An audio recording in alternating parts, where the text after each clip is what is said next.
back with another Facebook Live, this time in the Athletic Director's office with Ryan Bamford. Ryan, good to see you, my friend. Jay, this is fun, this man. This is pretty cool, huh? Welcome to UMass. Thanks. Officially, we had you on. I thought you were like a free agent out there last year for us.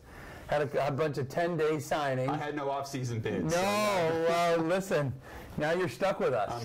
I'm back in Western Mass, which is really cool. It's a good thing. Yeah. It's a good thing. And now I'm in your office. We got all sorts of gadgets and stuff we'll get to, but we've got fall sports, soccer, basketball came back from overseas and down in the Virgin Islands. We've got football as well. Where do you want to start here? Oh, shoot. I'll start anywhere. All I know is I just want more people to view this than they viewed Walt Bell's a couple weeks ago. That's my goal for today. We'll do a paid post on it then. There you go. I'm going to promote it. Yeah. Speaking of Bell, okay, so we'll start there.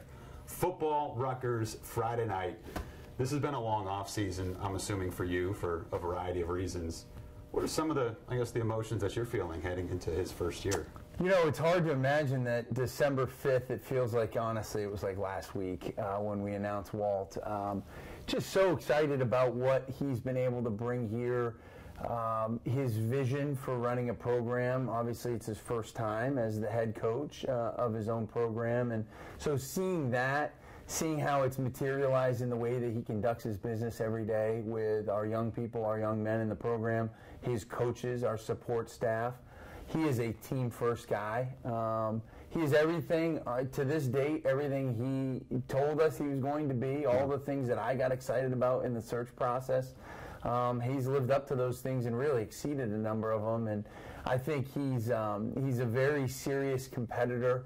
Really wants to build a winning program here, wants to put his stamp on UMass football, but he's doing it the right way. He doesn't cut corners. He's very, urgent about having something that's going to be sustainable, and but at the same time building relationships with the right people in the department and all of that. How rare, I thought this was cool, and he actually mentioned this during our Facebook Live chat, where he's had practices open to the public.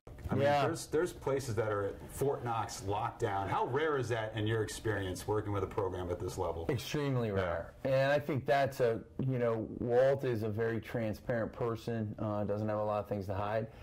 I think that at times we might have to have a conversation because it can be dangerous.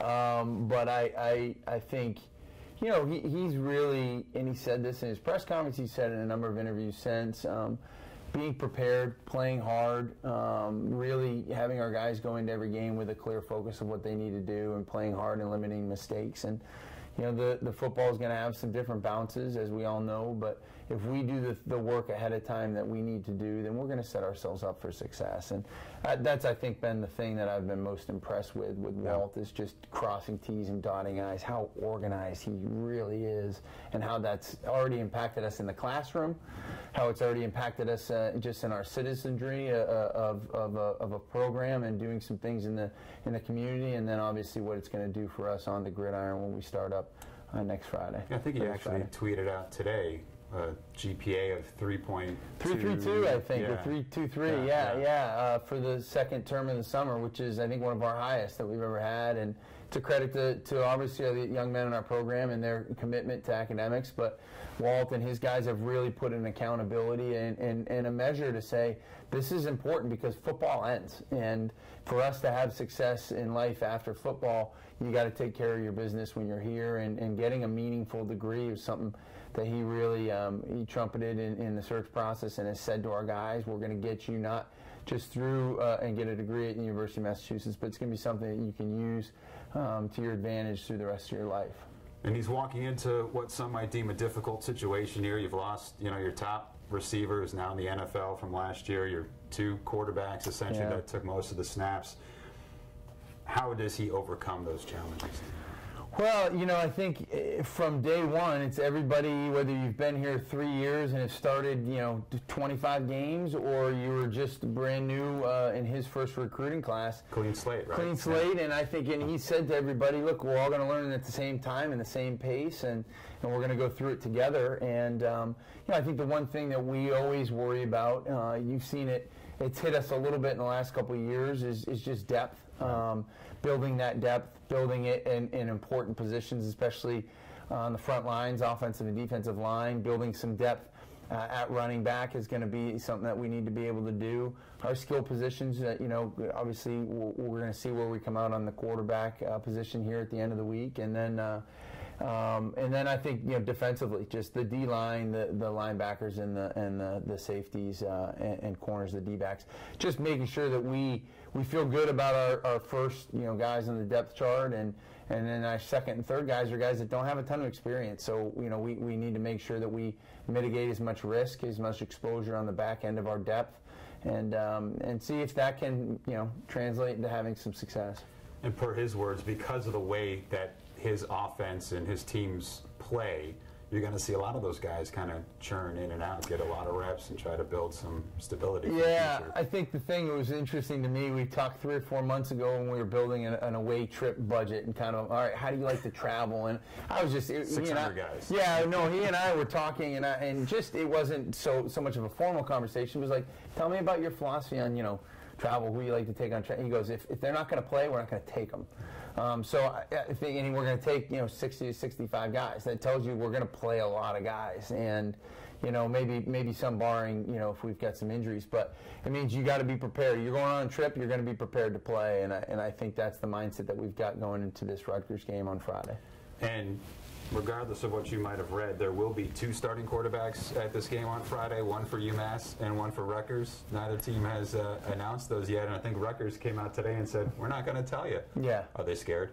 I don't know if it's what football coaches do, right? Trying to hold it close. So I will say that from our standpoint, our 3 or 4 quarterbacks have gotten a lot of reps in this preseason, obviously through the spring and now into the August preseason. And Walt is evaluating, as he indicated through the media, that he wants to see who our team wants them to lead them into the season, and we'll see. We'll see what that means. We'll see the productivity. We'll see if we can, obviously keep all of our guys healthy and see where that leads us, into the season. I don't have any inside information, by the way, so don't tweet me about who's going to be the starting quarterback. And I did ask Walt about each one's characteristics on our previous Facebook Live. If you want to go back and watch that, it's on the football Facebook page. But I think it's interesting to see a guy like Randall West in this competition. Yeah. One, because he's just been there. From day one, he's been a guy that's obviously given his all. And then when needed, here he is on the basketball court helping the team out. I mean, what does it mean for you when you see a guy like that kind of just wear UMass not only on his chest but really in his veins? He's arguably one of the best representatives we've had in my 4 years, now going on 5 years, just in terms of how he represents the university, how he carries himself, his family, just great family. Randall's been somebody who gets it done in the classroom, is a great community member and citizen, and then obviously what he's done, he hasn't had a chance to play a lot in football, but filling in when we were, had a little bit of a depth concern in basketball. I think the basketball piece and what Coach McCall learned about Randall is just what an unbelievable character teammate he is and was for them, and how much that really helped our culture in basketball. And certainly we're looking for that to occur in football, and it's already happened in his first 3 years. But if he's going to be one to lead us onto the field and help us win games, there's not a better human being to be able to do that in terms of from my perspective. Yeah, he was the first guy that learned my name. So you got a warm spot in your heart for him. Okay, and oddly enough, you've got Andrew Brito, who transferred in this year, junior college kid, but also from New Jersey, a Paramus Catholic guy, and then Michael Curtis, who started a game against Charlotte last year for the W. 2 out of the 3 there from New Jersey. We're going down to New Jersey to begin the season. We didn't plan that. Okay, just so you know. It's the 150th anniversary of college football. Which is a great storyline. Started in New Jersey against Princeton. Rutgers, right? Princeton, So good job there. Yeah, that was just a byproduct. This is a focal point for the coaching staff to say, hey, we want to. It's a very fertile ground for recruiting high school football. Yeah. This sort of all kind of coming together here for the grand scheme of things. Yeah, it worked out that way. I think when we booked Rutgers two or 3 years ago, certainly didn't. You don't know where you're going to stand when you actually play the game. It being the opening game for them in the 150th season of college football, pretty neat deal. for us to be associated with them in the 150th year. But also, like you said, being in a heavy recruiting area of intense focus for our coaching staff, to be able to get into New Jersey. We booked a game with Penn State. Obviously, Pennsylvania is going to be an area that we're going to focus on. All the way down through really that upper corridor, the Northeast, from really that D.C., Virginia, D.C. area, all the way up through the New England states. It's important. Now, booking that game, we want to go out, and obviously we want to acquit ourselves well on Friday, and hopefully that will help us. It'll help us when we've done that in the past, when we've gone to Florida and took Florida to a 10-7 game in the fourth quarter 4 years ago. Tennessee, too, right? Tennessee took them down to the wire, right? So in those places, that helped our coaches in Florida say, wow, you hung in there with the Gators for 3.5 quarters. That's what UMass football, that's what we're all about. And so we'll see if that'll help us. But I think, Walt, this was one that we had circled, certainly, and I think it's a chance for us to go out and see what we can do after a long off season and obviously new coaching staff. We did take questions from the audience. Yes. Okay, you ready for this? Yeah, this is a different segment for me. I like sitting next to you rather than just, I'm usually in my desk chair getting questions fired at me, not knowing if why I want to doing this? Which ones I want to answer. I provide a more polished, rounded delivery here for you. Okay. Dan in Tokyo, by the way, he chimed in on this Facebook chat as well. Dan in Tokyo. Shinji Rarenai. I can't believe it. You're watching us. Thank you very much. It's impressive. He says, will there be any changes to UMass football pregame policies or activities this year? Yeah, so we do. We have a number of things. Actually, I think we're going to be sending out an email and to all of our ticket holders, as well as put it up on our website. I think it's going up this week, maybe in the next day or two. That talks about all the new things in 2019. So everything from the Minuteman March to Stadium Drive, what that's going to look like. We've now moved the Commonwealth Club to the South End Zone. So pregame, even when our team's warming up, that's going to be open. So there'll be a number of things that I think our fans will really latch onto. A lot of the, just foundational stuff, parking, traffic patterns, and things like that. Obviously, a lot of our ticket buying, policies and procedures have not changed. But we've tried every year to add an element of a fan experience ingredient that will lend itself to a better experience. And so, obviously we've got new bathrooms coming online. We've got the new scoreboard, video board, brand new speaker system. You'll see a lot of different branding elements in the stadium. The game day experience is going to be completely different from it's going to be heightened. There's no doubt. Yeah, there's no doubt. It's going to be improved. I think if you're sitting at the 50-yard line, the 10-yard line, in the hunt room, in the south end zone, lounge area, all of that, all those experiences, our goal is to give our fans who invest their money in us and their time in us, to give them a great experience. That's our goal. So it sounds like, Dan, there's an email that's going to be coming. Yeah. Some of those details, website, the nitty-gritty, but an email. The South End Zone it's I think almost done right now. It's been paved over. Yep. This is going to be kind of a mingling VIP space. Or tell me a little bit about it. So it's a ticket upgrade for those that wanted it. They get an upgraded ticket cost to be able to get in there, and we'll have a whole host of things pregame. We'll have some coaches come by, like we did with the Commonwealth Club before, where we'll have maybe Greg Carville, or Torrey Verdi, or Matt McCall come by and give previews of their seasons and throughout the fall. But it's going to be an environment. I liken it to the Optum Lounge, Optum Club that Gillette, the Patriots have at Gillette, where it's going to be it's right off the end zone. So you're going to through pregame warm-ups and. It is a really neat atmosphere. We've now flipped where our bench is. We're on the press box side. So our team, Walt Bell, will have our team on that side of the field, and it'll be a completely different feel. And I think that we've got a unique menu in there, food menu, a unique beer and wine menu in there that adds some different labels that you won't be able to get anywhere else in the stadium. We've got flat screen TVs with our game and other college football games going on, depending on who's playing at that time. So it's a premium space, and we want to make it something where anybody from that might be in a business relationship, bringing a partner to the game, or families being in there and enjoying the experience, or if teammates come back and want to come in and there's 10 of them and want to get together, it might be a good spot for them. So it's really gonna be a cross-sectional thing for us, and we're excited about launching that here coming up in 2 weeks.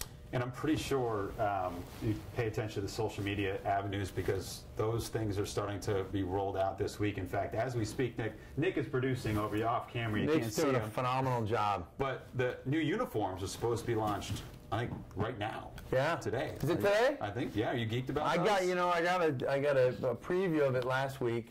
The actual, we had worked on the design over the last. Walt. You guys. Walt and I, yep, and we had taken some feedback from some student athletes. Obviously, one of the things we've tried to do is really is clean up some of our uniforms, do more with Massachusetts as the flagship campus of the Commonwealth, do more with the wordmark Massachusetts, and then just clean up our look. Walt, that's kind of what Walt has wanted to do too. So you're even going to see, like, this is an old helmet of ours. You're going to see some different details on this helmet that will be different than even this one and our maroon helmets.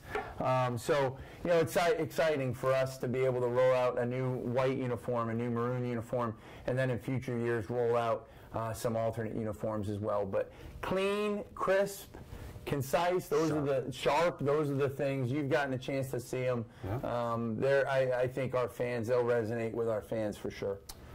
You mentioned the helmet. We got other stuff back here too, not just the helmet. We got. Oh yeah, a couple of my favorite things here. Bobblehead. Chancellor Subaswamy bobblehead. Did this giveaway last year. Alan Canyon. This was a big hit. He's I'll tell you, there's nobody like the Chancellor on our campus. He's been an unbelievable supporter of our athletics department, and we're very thankful for his leadership and the fact that our public research university is in the top 30 and hoping to be in the top 25 when the rankings come out here in the next couple weeks, and he's been awesome. So I got to keep that bobblehead over. And then you've got the Lucky Bamboo. Yeah, tell me about this. Lucky Bamboo. I had 2 women on our women's soccer team give this to me at this time last year before they started their season, and I told them that it was going to be hard for me to keep this alive. I don't have a green thumb, but boy, is it prospering. Bamboo's hard to kill, right? It is hard to kill, so it's a perfect plant for me in my office. But yeah, awesome. They gave this to me. They had a heck of a year last year in Coach Dowiak's first year. Got our first win of the year yesterday. Transition, yeah, Coach Dowiak. Yeah, beat Providence on the road. 1-0. It's a big win. He's got 3 of his top scorers from last year returning. A big-time freshman that's coming in from abroad. They, if you ask them, probably should have beat BC in their opener, right? Yeah, soccer's sometimes funny. I don't think we necessarily got the result we deserved there, but tough opponent to open up against an ACC school, but played well there, and then beating Providence on the road. Providence, I think, was coming off a win against UConn. So, yeah, really good start to their season, and I think we can look for some good things from them this fall for sure. A lot of people on social media were curious about basketball. Well, you mentioned Torrey Verdi. We'll start there. Okay. What did you think of his tweet about crossing from Portugal to Spain on the, what do you call it? The zip line? The zip line, yeah. Well, Torrey got back yesterday. Not safe for work, by the way. Yeah, so I went into his office. I hadn't seen it. I'd seen it on social media, but I hadn't hit play. And so he showed it to me for the first time. He did apologize for his language. He said he was scared out of his mind. But that was an interesting video. Yeah. And then his game recaps. I don't know if you saw any of those. The toilet. Yes. It was a weird.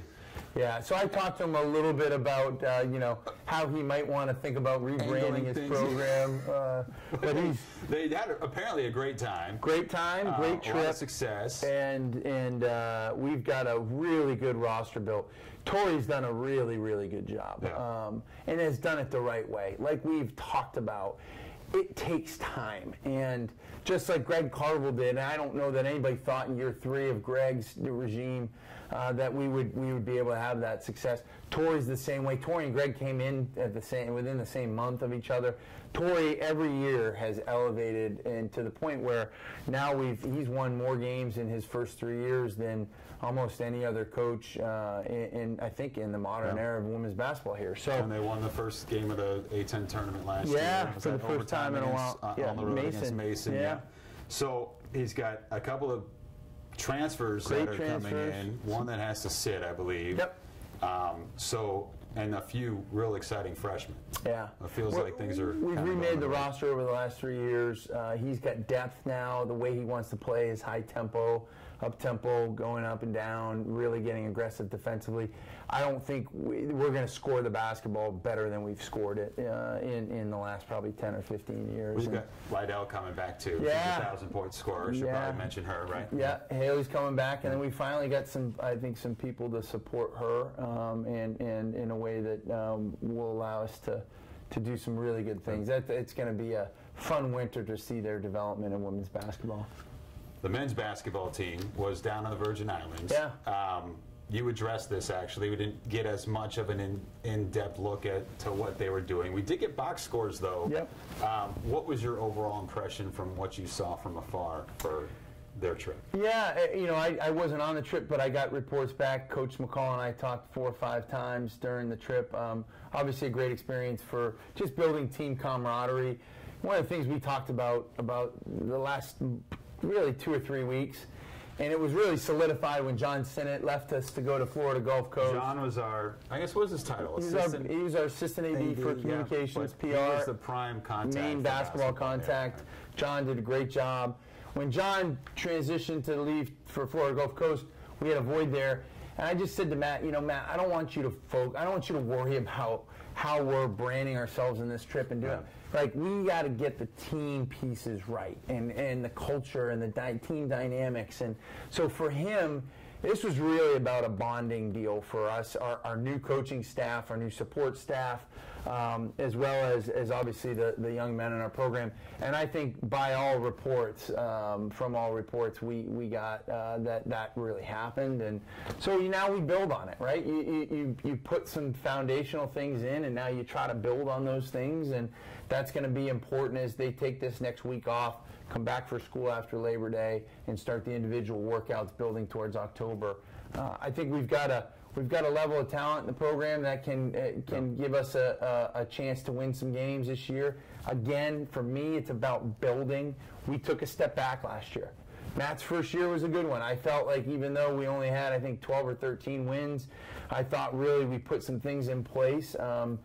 Matt can coach, there's no doubt about that. Now we took a step back. We got to take 2 steps forward now, and that's the intent, that's the goal, and I think that's where we're headed. It's interesting because I think about last year for basketball, and here's an exciting non-conference. You had a tough game against Harvard. You come back on the road from 20 points down against Providence. You beat Davidson at home with a miraculous shot from Keon Clergeau. There were just not enough of those moments, I guess, but it really felt like in hindsight, if I had told you in advance, hey, here are 3 high points of the season, you'd say, oh, we probably had a pretty good year. 3 pretty good highlights. Yeah. And I thought maybe we would have been able to be a little bit more consistent, and we just weren't. And there are a host of reasons for those. We think we've addressed that. And we're not looking back. You allow that to inform the decisions you make moving forward, but we're not looking in the rearview mirror. We're looking through the windshield at where we can go, and everything's in place. Matt said it 1,000 times, as have I. The assets are in place to win here, and now we just got to go do it, and there's no excuses for that. There was quite a bit of firepower in those box scores we saw from the Virgin Islands, and you can see those on the UMass basketball Twitter page. Were you... I mean, obviously the competition is different. It is what it is. But, I mean, were you a little bit surprised to see sort of the amount of firepower that came out of those box scores, the numbers, the kind of eye-popping numbers we saw? You know what? We didn't play, I would say, the level of opponents, maybe except in one game. But I think the first game against the Canadian team was good. But I don't read too much into that. Matt's only had with a lot of those guys 4 or 5 weeks to put some things in offensively. and you build some stuff there from a basketball standpoint, but I don't know that tells us a lot. Obviously, I think Trey Mitchell's pretty good. Yeah. I think we're going to enjoy having Trey Mitchell on our side. I think he's a difference maker. Let me jump in there. It feels like there's a difference in terms of guys talking. Maybe I'm on Twitter too much. It's probably the problem.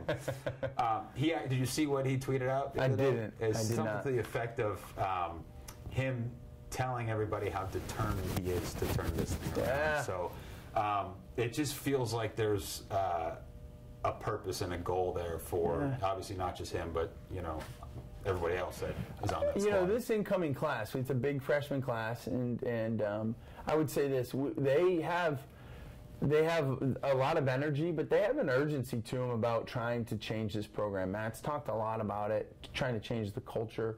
And Trey is a really mature young man in terms of his expectations for himself, how he holds himself accountable, and what that means for his play on the basketball court. He wants to be coached really, really hard, wants to be coached, doesn't want to be treated any differently than anybody else. And I think the last guy that said that to us was a guy named Cale McCarr, and that worked out pretty well. Yeah, so I think when you have somebody who's humble, who's got a level of humility in the things that they're doing, and wants to rebuild this program and really takes that on, not only Trey, but the whole class, and the guys that are on the roster now I think that's a point of pride for them, and so we'll see. Now you can't talk about it. You gotta act on it, and that's exactly what we got to do. And I'm sure we're trying at some point when the team's actually not even back yet from the Virgin Islands as we record this here on Monday. But once they get settled back in, we'll check in with head coach Matt McCall. I'm sure he'll tamper our expectations a little bit, and probably rightfully so. But it was just really. I thought it was really interesting to see the names that were contributing in those box scores, not just some of the guys that you might have expected to. You mentioned hockey. Yeah. You mentioned Coach Carvel. So why don't we shift there? All right. Yeah. How do you live up to the expectation of a national championship appearance?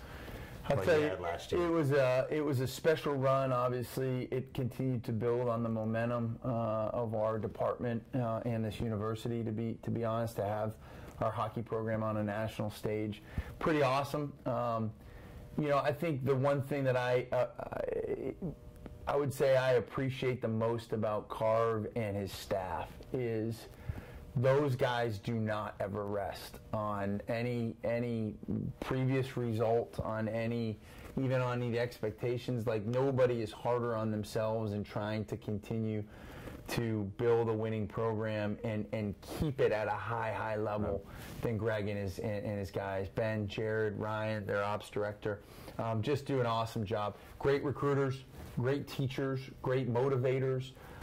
They've doubled down. They tucked that away pretty quickly after the season, and I was really impressed by that. Yeah. We had a little bit of a banquet to celebrate the guys, and we brought the chancellor in, and he talked about excellence at this university, and that's a tradition we started 4 years ago with championship teams at the university having a chance to have a meal with our chancellor, and those guys, I will say, put kind of closed the yearbook on last year and said, all right, now it's time to go. Now this is what we expect, and those expectations, those standards. Carv talks a lot about meeting the standards of the program. It happens with the people, the guys that he recruits to the program, the expectations and the accountability that they have within the program. And I'll tell you, we've got a good level of talent coming back. We've got another good recruiting class coming in. I had dinner with I think it's we have 7 or 8 incoming kids, and they're excited. They're a good group, quiet group, hungry group. We've got some real talent there, but losing Kale, losing Mario, but that can be a challenge, and some others. Really good mouthpieces for the program, right? Yeah. And I think, and I know Coach Bell and Coach McCall have said this time and time again, where if you win, people will come, right? People pay attention. Nothing helps winning more than winning, right? Yeah. I mean, and you feel like now you've got that momentum going from the hockey standpoint.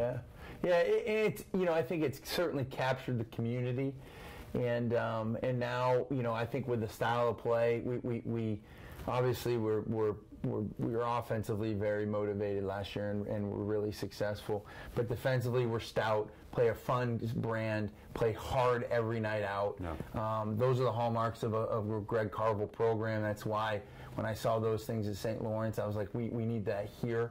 We recruited Greg to the position.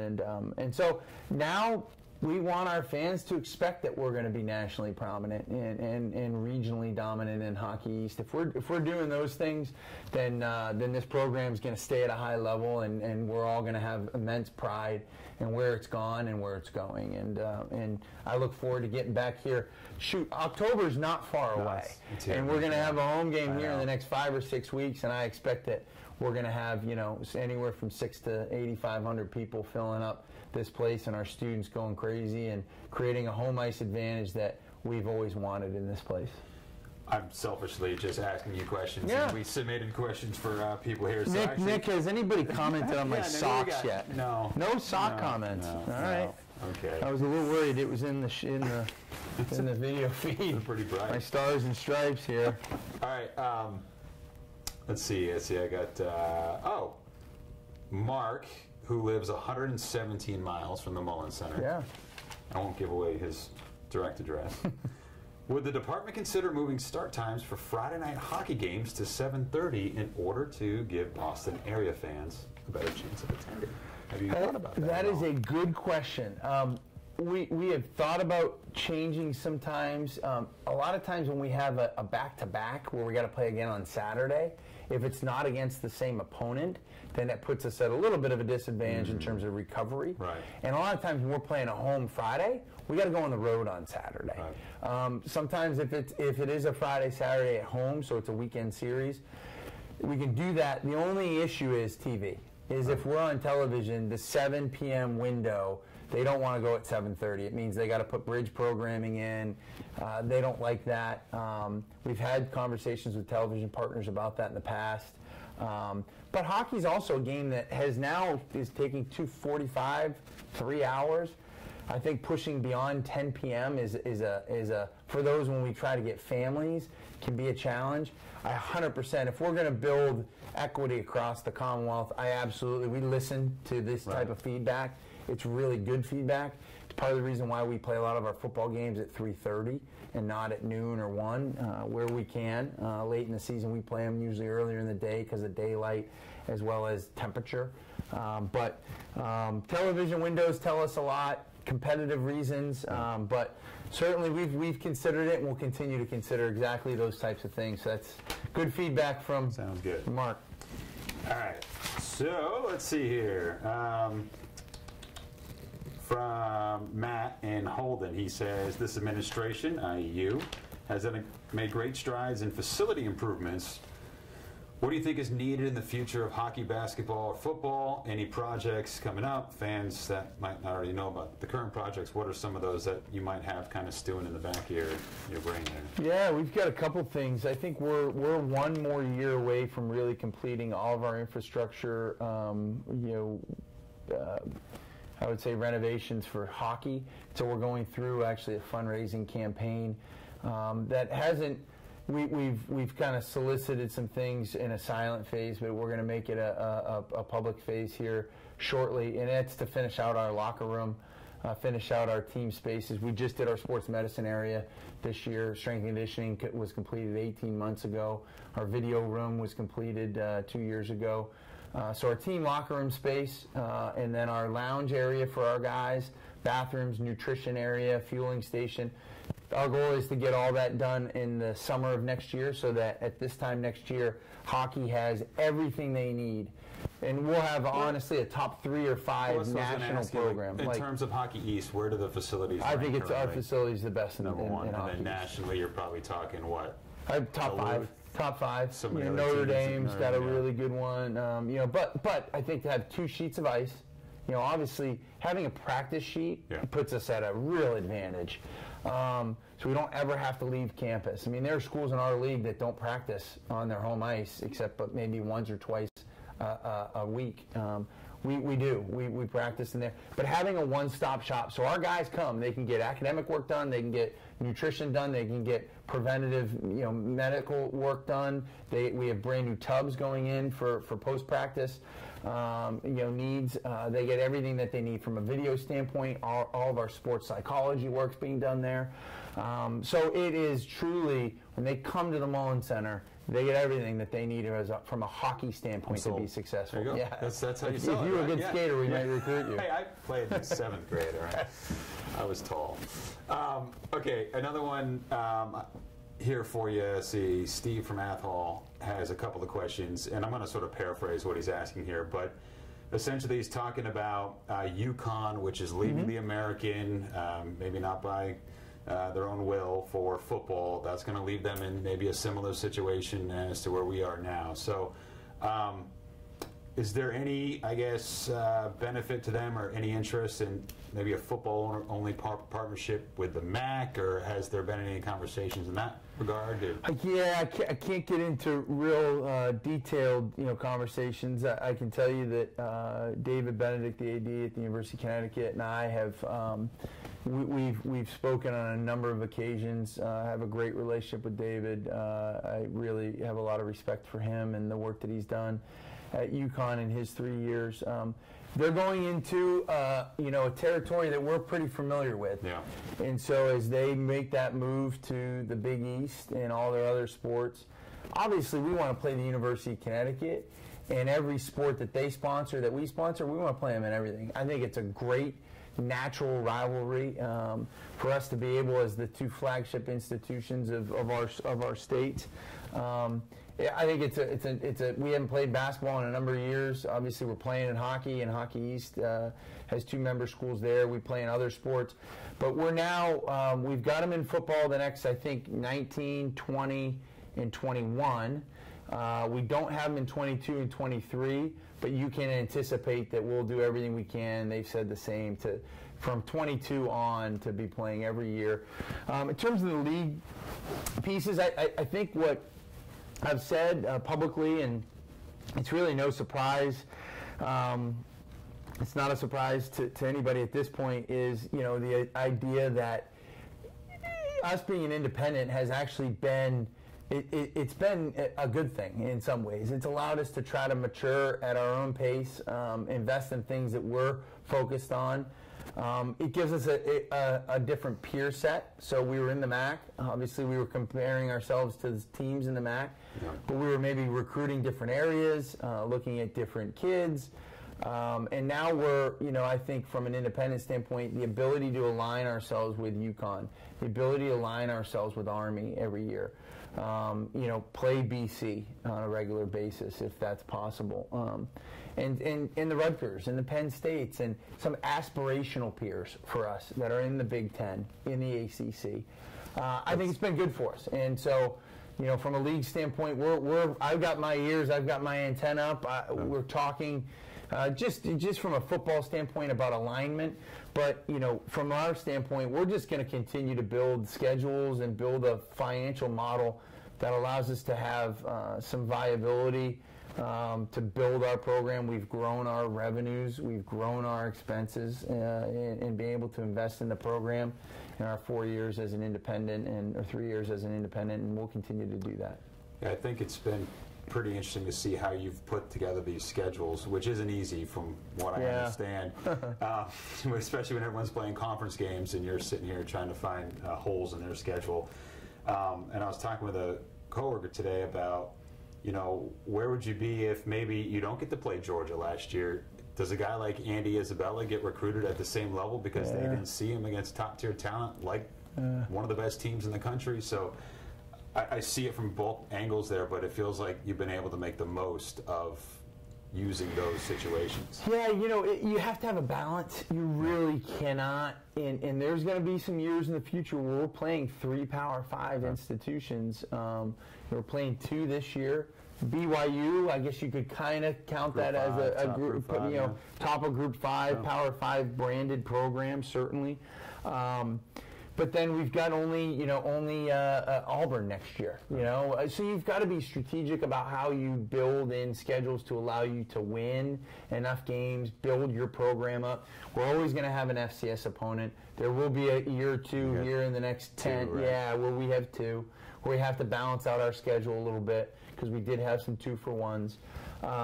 So in order to do that, there's going to be a year where we're probably only going to have 5 home games instead of 6, again, for balancing purposes. But, we want to be fiscally responsible. We want to be good stewards of the resources we're putting into the football program. But we want to build competitive schedules. We want to build schedules that our fans want to come and see. Yeah. I think this year's schedule, we had South Florida here last year. I think this year's schedule with BYU and UConn at McGurk, that's a great, and then we have 4 other really good opponents. It's a great schedule, home schedule, and I think people that continue to invest their time and their money in our program will see returns starting to come under Coach Bell. They tell you never to answer hypothetical questions, but I'm going to give you one anyway, all right? Hypothetically speaking, say you go out and start beating some of these Power 5 teams that you're getting paid to go and play. What's makes it a lot harder to schedule games. It does. And that's why we're building out schedules here into now 24, 25, 26. Do I know that we're going to be an independent in those years? Shoot, if a good conference comes along, no. And I would love to bring UMass to a great competitive conference environment for us over our long term. That's the prospects for the long term. But we can, if the worst case scenario is that I have to unwind those games that we built as independent, that's okay. Yeah. We can do that. And I feel confident that we'll be able to do that. But we're going to build games now that, teams look at us and, one, we're a great brand. University of Massachusetts is a great brand. When we come into Tennessee or Florida or Florida State, other games that we're going to be playing in the future, Georgia, Auburn, Massachusetts is a known entity. Right. It's a great education state, obviously the #1 education state, K through 12 in the country, and so I think that's something that we obviously point to. You're going to get an honest game from us. We're going to be clean. We recruit the right young men into our program that are going to be competitive and that want to play in those games. Andy Isabella could not wait to go to Georgia last year, and not just Andy, but all those guys. Right. And look at what happens. He catches 200+ yards of balls and does some amazing things against a great secondary at Georgia, one of the best defenses in the country, and goes in the second round in the NFL draft, largely because of performances like that and obviously his measurables. All right, so I'm bounced all around here. Yeah. Speaking of recruiting, and I think this is interesting, where you're talking about what Walt Bell has done already without having coached a single game. I think he's got. We're gonna knock on wood here. Knock on wood. Subaswamy here. I think it's something. He's already got 16, maybe 17 guys already coming in. A lot of those guys are 3-star recruited athletes. Of course, those things always hit or miss. But it feels like there's definitely a level of talent here that he's been able to bring in already. It's not just about accumulating talent. It's accumulating the right talent and then developing that talent. Walt talks about that, and I think we've got a nucleus of guys in the 15, 16 range that are really, really good competitors that are going to add a tremendous amount of value. That a lot of them are really high-end students, National Honor Society students, captains of their teams. That's important to Walt. That's important to our football program. And then they're really good on the gridiron. Obviously, we wouldn't be recruiting them if they weren't. If we can keep this class alive, keep them all in with us, it's a sprint to December, to signing day in December, and pretty soon in February you're going to be doing our signing day show, and I have one under my belt. Yeah, so it'll be here before we know it. So I think in that respect, if we can keep this class intact, build, we probably have another 6 to 8 guys we want to add to it, whether it be through transfer or some incoming freshmen, first-year kids.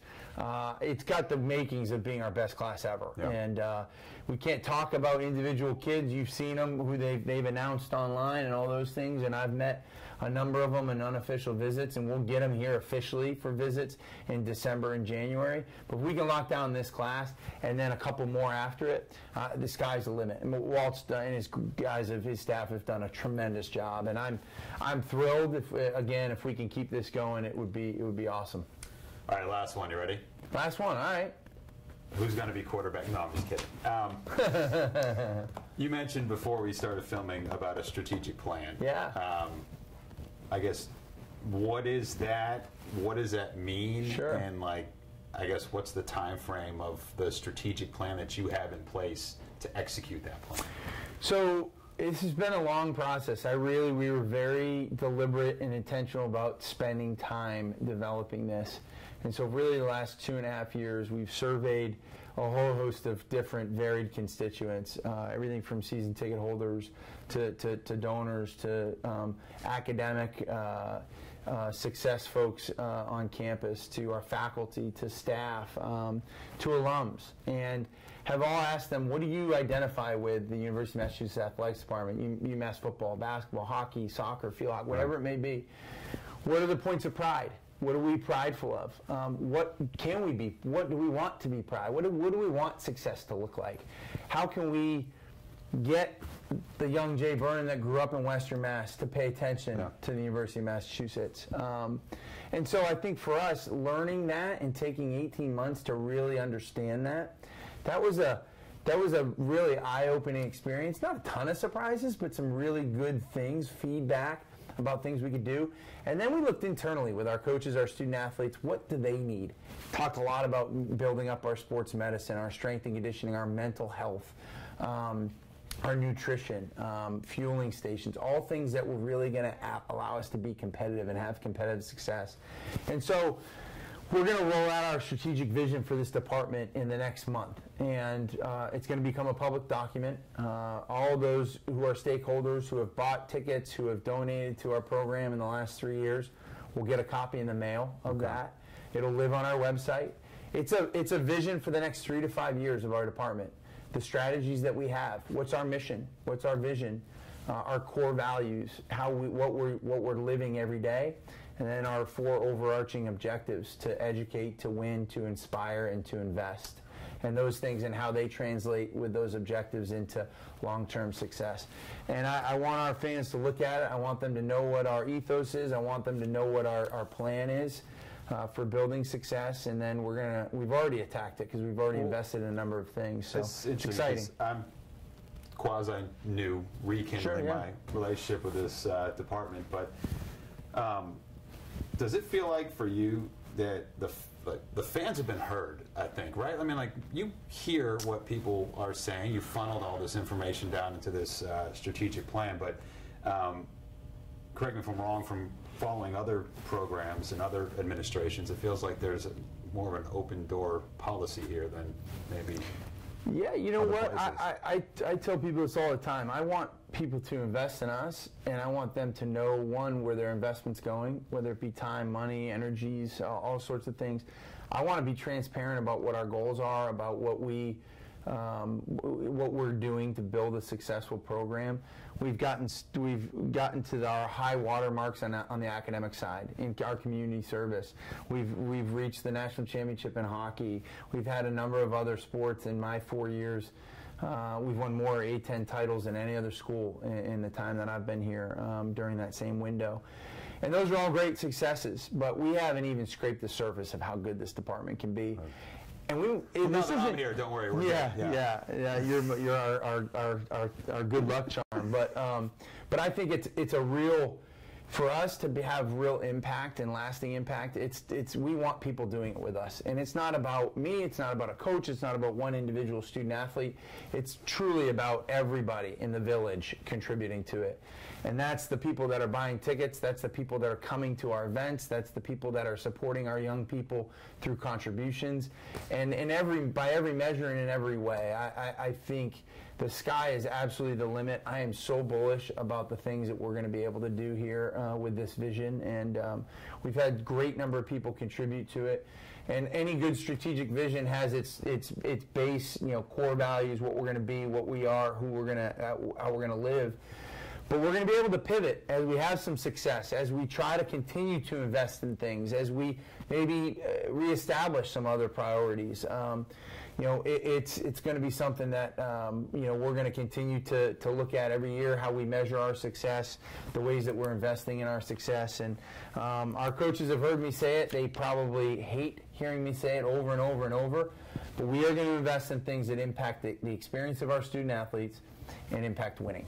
And if we can do those two things, then poof, we're gonna have a ton of success, and everybody's gonna be part of that. And that'll be available publicly. That'll be available publicly. Future. Yep, it's getting printed in the next 2 weeks, and it'll be out in the mailing, but it'll also live on our website. I lied. I got one more for you. Yeah. For the fans, they might not. We'll get personal. You're about to become a father. Oh right? boy, yeah. My wife's gonna kill me. November 7th. Yeah. So. My wife is 7 months pregnant. We're getting to the final the danger zone here of fatherhood for the AD. If UMass beats Rutgers on Friday, can we anticipate the baby's name being Walt Bell, or maybe middle name Walt at least? I'm going to leave that up solely to my wife. She can determine. We've got some names that we've been banding about, maybe staying inside our family names, perhaps. Walt Bamford. Walt Bamford does have a decent ring to it. Trust me, about every coach that I've told on our staff has said, "Boy, this name sounds." You even said, "Jay sounds like a good name." He could have been named Greg, but just came up just short of the national championship. Thank you so much. Anything else you want to add, or? Usually, I'm looking at a screen for Facebook Live, and I'm trying to get the questions. And Nick, any other questions that came up that we didn't answer? That would be good. Go for it. Go ahead, man. What do you got? Any new bobbleheads? Oh, any new bobbleheads? Bobbleheads. So, Alan Pandiani and Alyssa and Eric in our sales and fan experience, and Brittany, they're doing some amazing marketing plans for this year. I think we might see some other bobbleheads. You might see some. There might be even in the future. You got an unbelievable. This guy's got the best head of hair in the business. Bobble hair. Bobble hair. Yeah. Well, Subaswamy, he needs some company. He needs some company. Yeah, we'll see if We've done some other ones in our past. We'll see. You might see some other ones. We'll see. I'll see you at Rutgers. Jay, this was fun. Thanks for having me, man. All right. Appreciate it. Thanks for tuning in. Brian Bamford.